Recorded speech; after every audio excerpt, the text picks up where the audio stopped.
Alright everyone, welcome back to another driveway. We are going to kind of clean up this garage before we get into doing more of the cage build, but I wanted to wait for something so we can do a quick measure of how much this pile of mess that we pulled out of the Crossfire actually weighs. So stick around and see what it actually weighs to gut a Crossfire.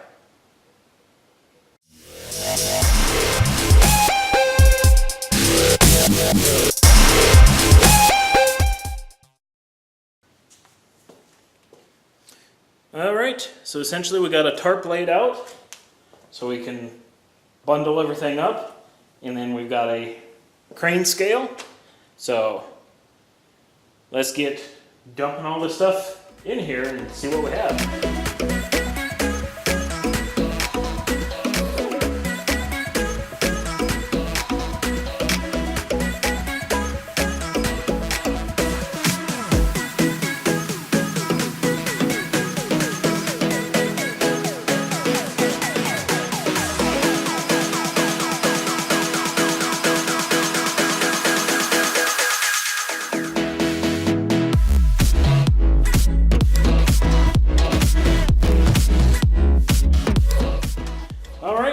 That should be the stack. Pretty high. Grab a couple ratchet straps to loop around, and then we'll give her a little lift.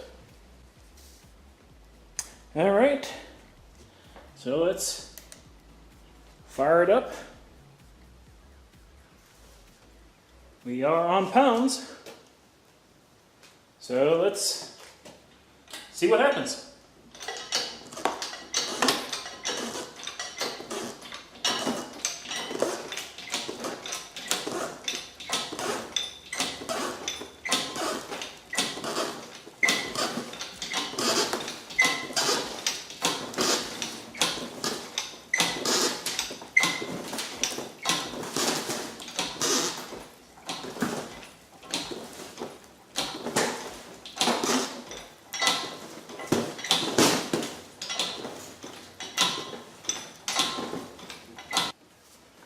All right, we're fully off the ground.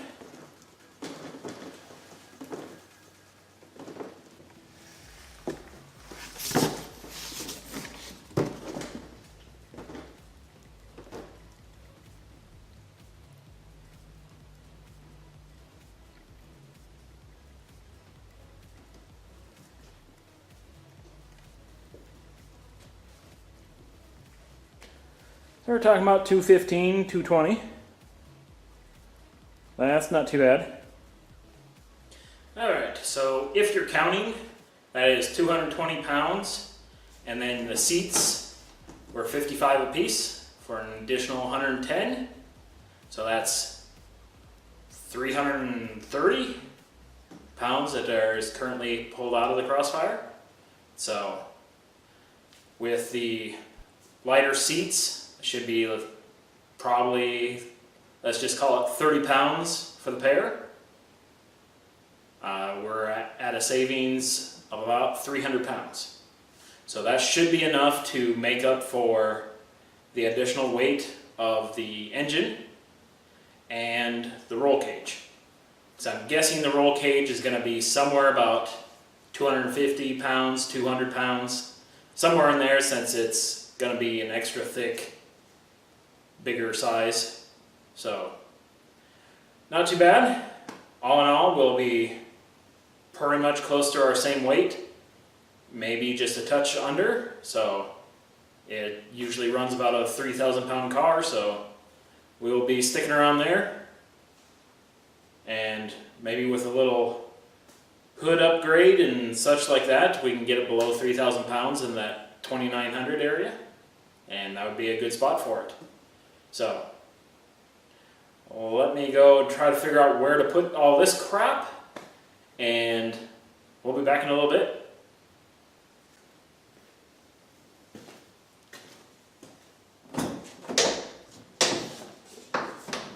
Alright, at this moment we need to get this airbag out of here.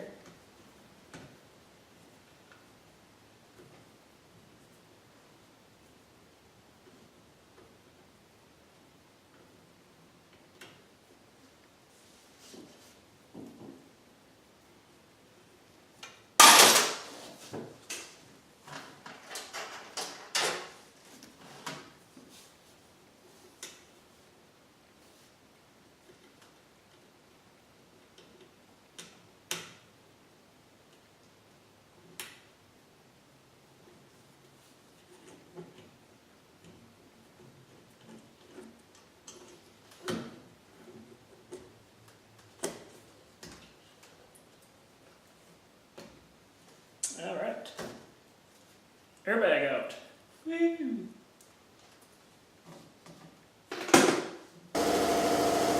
All right, well, we got the big boy air compressor rolling.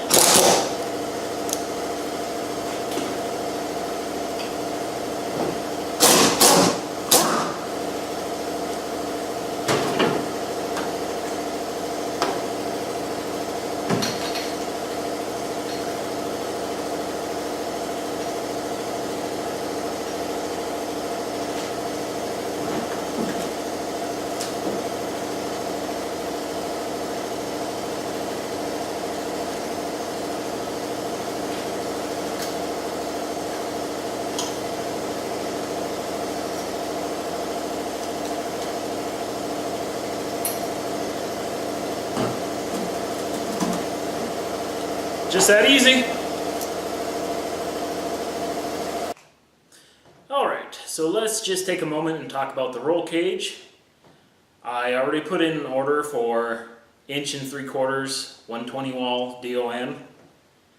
I didn't necessarily have to go DOM, could have gone with the ERW, but what I was looking for is future-proofing the Crossfire, and basically going through the whole process of building a cage. It's only going to cost me about $300 more for the DOM versus the ERW, and although that is a pretty steep price on there, it makes a DOM almost $5 a foot, and the ERW is more like $2.25 a foot.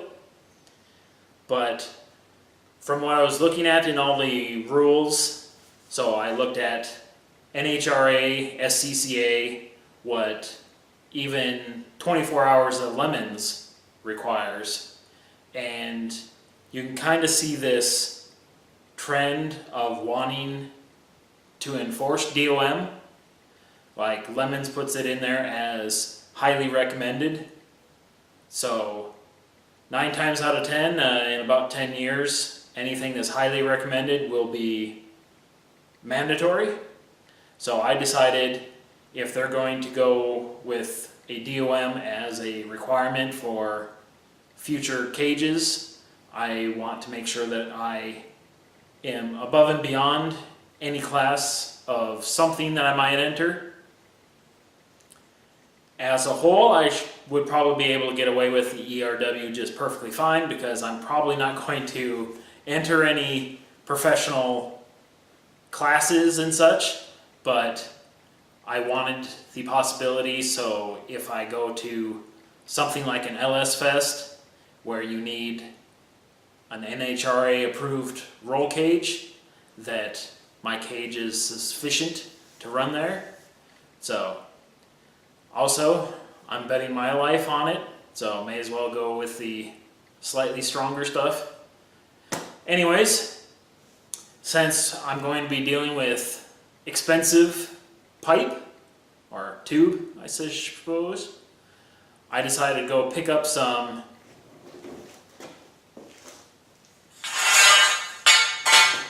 cheap 3/4 inch conduit. That's only like $5 for a 10-foot segment, and that'll allow me to bend for my main hoop, and I can actually modify bends just by pulling on it, and that will give me the arches of where I need to put my bends, so then I have a pattern to go off of when I actually run the DOM. So I'll do that for the main hoop and also for the pillar bar, and then you just reverse that for the other pillar bar, and then the rest should be pretty much straight pieces, so there shouldn't be any need for patterns and such. Just run it from the top to there, cross there, and yeah. So that's where the cage is gonna take place. Unfortunately, the local steel yard has a order limit that they have to reach before they can get it shipped in from the supplier, and currently they're about half a load right now. So hopefully in another week or so they'll be able to get that in and we can get rolling on that. But we'll go grab the camera and bring it into the car and actually show you where we're going to be putting the cage. Okay, so after some long deliberation on where I'm going to put it, I figured this node right here, pretty much this area, is one of the jacking points from below. So this should be one of the strongest areas, and that's also where they put the seat belt. So essentially what I want to do is I want to come in at this seat belt edge, slice it down, and then cut out this area. So then this floor piece in here will be where I weld in the plate, and then the bar goes up from there. So essentially we'll just have to have the bar come up, make a simple bend, and we can go straight across. So that's essentially the plan.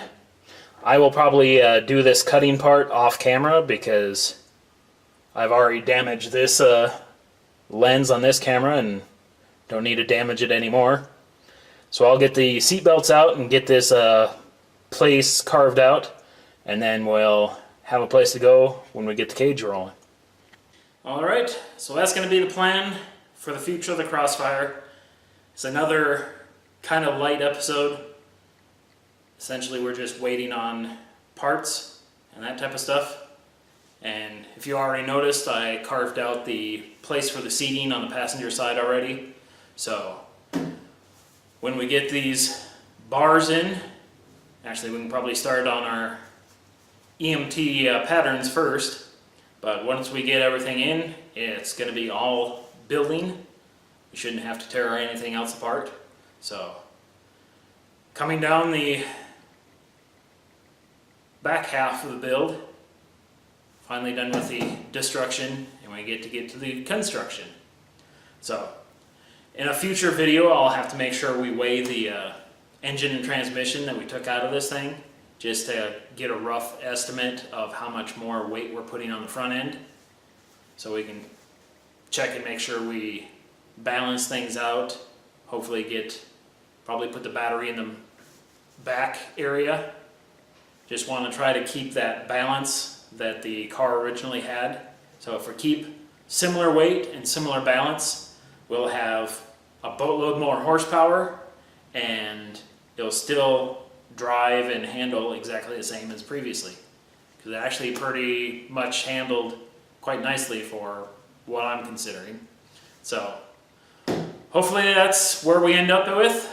That's the plan, and hopefully we get going there pretty soon. But you know, the whole money thing and time and working a full-time job doesn't get a lot of things done. So anyways, if you want to see more, make sure to subscribe and do that bold junk.